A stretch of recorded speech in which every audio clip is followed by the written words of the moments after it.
मुझे इस बात की खुशी है कि मुफ्ती साहब ने भी मान लिया कि नेचर में कोई इंसाफ नहीं है। बाकी है कि आपने मेरी एक बात का जवाब नहीं दिया, जिससे मुझे शिकायत है कि फेथ क्या है और आप फेथ मांगते क्यों हैं मुझसे? आप तो लॉजिकल हैं, आपके पास तो सारे रैशनल हैं, आपके पास सारे सबूत हैं, तो आपको फेथ की डिमांड क्यों करते हैं कि भाई तुम सरेंडर कर दो और सवाल मत करो? कोई मजहब सारे सवाल करने की इजाजत नहीं देता है और मना करता है कि ज़्यादा सवाल ना करो, बहक जाओगे तुम। कमाल ये है कि दुनिया के सारे मजहब सब जानते हैं ये दुनिया कैसे बनी थी, कैसे मिटेगी, मरने के बाद क्या होगा, इनको सब इल्म है। इनको किसी को डायनासोर होते थे पहले ये नहीं पता था, किसी को नहीं पता। किसी भी दुनिया की मजहबी किताब में डायनासोर का जिक्र नहीं है। जिस दुनिया में आप बैठे हैं सर, ये हॉल जो है, ये इलेक्ट्रिसिटी जो है, ये माइक जो है, जिस हवाई जहाज से आप आए थे, वो जिस कार से आप यहाँ आए हैं, ये सब उन लोगों की बनाई हुई है जिन्होंने सवाल किए थे। ये दुनिया जिसमें आप आज आराम से हैं, ये उन लोगों की बनाई है कि जिन्होंने सवाल किए थे। और हर स्टेज पे इन सवालों को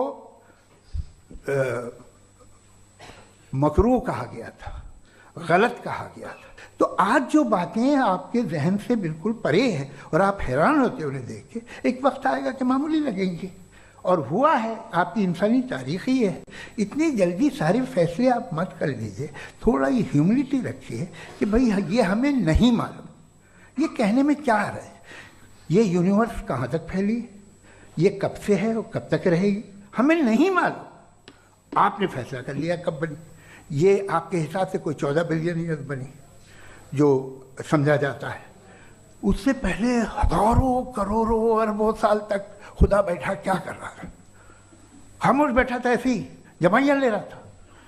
फिर उसे आइडिया आया, यार एक काम करते, वक्त अच्छा गुजर जाएगा, यूनिवर्स बनाते।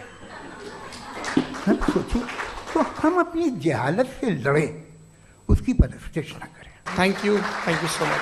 तर्कों की श्रृंखला में राउंड 2 के लिए मुफ्ती साहब को आमंत्रित कर रहा हूँ। शुक्रिया। जनाब जावेद अख्तर साहब कई मरतबा दोहरा रहे हैं कि फेथ का मतलब बताइए, फेथ का मतलब बताइए। मैंने बता दिया, फेथ सही भी होता है, गलत भी होता है। और आज हम फेथ पे बात नहीं कर रहे, हम ट्रुथ और डज गॉड एग्जिस्ट पे बात कर रहे हैं। क्या डज गॉड एग्जिस्ट, ये ट्रुथ यानी गॉड है या नहीं है, इसमें से दोनों ट्रुथ क्या है। अब आप उसे फेथ कह लें, बिलीफ कह लें, नॉट माई बिजनेस। उसके बाद आपने कहा कि भाई सवाल करने से मजहब रोकता है। मैं कहता हूं जो रोकता है वो रोकता होगा, मैं नहीं रोकता। बल्कि सवाल करें, सवाल करना चाहिए। सवाल कर करके तो हम आगे बढ़ते हैं, तरक्की करते हैं, और इसीलिए मैं आज यहां पे आया हूं। लेकिन सवाल सिर्फ खुदा से नहीं होगा, आपसे भी होगा। सवाल एथिज्म से भी होगा, सवाल सिर्फ मजहब से नहीं होगा, सबसे होगा। और आज मैं सवाल करूंगा और उम्मीद है कि आप जवाब देंगे। अभी तक आपने वैसे कॉन्टिंजेंसी आर्गुमेंट का कोई जवाब नहीं दिया है। चलें, आपने कहा यूनिवर्स के बारे में इटर्नल क्यों नहीं बोल देते। ये चूंकि लॉजिकली पॉसिबल ही नहीं है कि यूनिवर्स इटर्नल हो।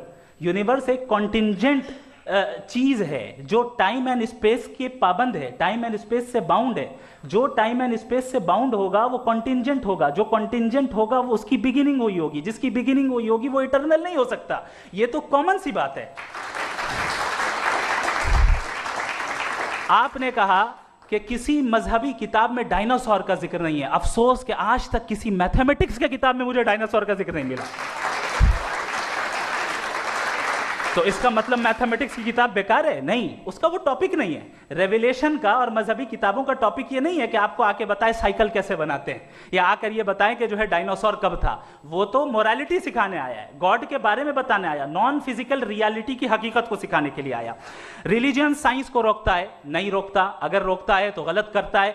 रिलीजियन साइंटिज्म को रोकता है, जिसमें हमारे जावेद साहब मुब्तला है। साइंस और साइंटिज्म में फर्क है। साइंटिज्म यह है कि आप समझें कि साइंस और साइंटिफिक मेथोडोलॉजी ये नॉलेज को हासिल करने का वाहिद सोर्स ऑफ नॉलेज है। यह है साइंटिज्म, हम इसे रिजेक्ट करते हैं। उसके बाद उन्होंने कहा कि भाई हमें नहीं मालूम। अगर नहीं मालूम तो क्लियरली कह देना कि नहीं मालूम है, इसमें क्या हर्ज है। तो वही तो मैं कह रहा हूं ना कि आप कह दें कि नहीं मालूम, लेकिन क्लेम क्यों कर रहे हैं कि गॉड एग्जिस्ट नहीं कर रहा है। आखिरी चीज, इन्होंने कहा कि खुदा दुनिया बनाने से पहले 150 साल पहले या करोड़ों साल पहले क्या कर रहा था। अरे हजरत, चलें, बहरहाल मैं जवाब दे देता हूं, आप हमारे रिस्पेक्टेड पर्सनालिटी हैं, अगर आप नहीं होते तो मैं ऐसे एंटरटेन ही नहीं करता। टाइम, ये 100 साल पहले या 100 साल बाद, पहले बाद में अभी, ये वो अल्फाज हैं जिनका ताल्लुक टाइम से है। टाइम शुरू ही हुआ है यूनिवर्स की बिगिनिंग के बाद, तो उसके पहले खुदा क्या कर रहा था? सवाल इलॉजिकल है, ये फेलेसी है। यानी आप ये कह रहे हैं कि यूनिवर्स के बनने से पहले खुदा क्या कर रहा था? टाइम के बनने से पहले, पहले का ताल्लुक टाइम से, टाइम उस वक्त था ही नहीं, तो ये सवाल ही इनवैलिड है खुदा के ताल्लुक से। इसकी एक मिसाल आप ले लें। एक कार है, एक साहब ने देखा कि भाई कार जो है उसके व्हील्स कितने अच्छे लगे हुए हैं, सही जगह पे, स्टीयरिंग जो है कितने अच्छे जगह पे लगी हुई है, और सीट्स कितने वेल डिजाइंड है, कितनी प्रिसाइजली ये कार काम कर रही है, तो जरूर कोई ना कोई इसे क्रिएट किया है, किसी ने क्रिएट किया है। अब जावेद साहब आए और कह रहे जनाब बोनेट खोलिए, इसमें इंजन है, इंजन इस कार को चला रहा है, hence prove no one has created the car. This is illogical. Science हमेशा फिजिकल वर्ल्ड की चीजों को ही फिल करती जाएगी और फिजिकल चीजों से ही करती जाएगी, चूंकि एम्पेरिकल एविडेंस का ताल्लुक फिजिकल वर्ल्ड से है। आप साइंस के जरिए मेटाफिजिकल रियलिटी को कभी साबित नहीं कर सकते। ये रॉन्ग टूल का इस्तेमाल करना है। ये वही काम है कि आप मेटल डिटेक्टर से प्लास्टिक डिटेक्टर करने चलें, जो कि जाहिर है सही नहीं है। Thank you. गर्ल